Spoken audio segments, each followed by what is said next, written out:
ఇదైతే నా Sunday vlog. Sunday కాబట్టి చికెన్ తీసుకుందామని అయితే వచ్చాను. నాకైతే బిర్యానీ తినాలనిపించింది. ఇంకా మా హస్బెండ్ అయితే రెస్టారెంట్ స్టైల్లో అయితే బాగా చేస్తారు బిర్యానీ.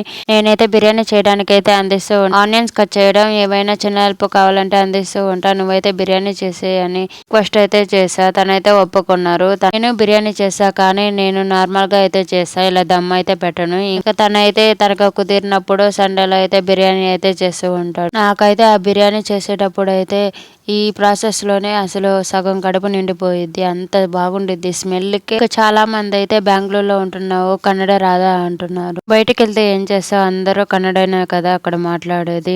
ఇక్కడ షాప్స్ పెట్టిన చాలా మందిలో ఆల్మోస్ట్ అన్ని లాంగ్వేజ్ మాట్లాడే వాళ్ళే ఉంటారు. ఎక్కువగా తెలుగు, కన్నడ.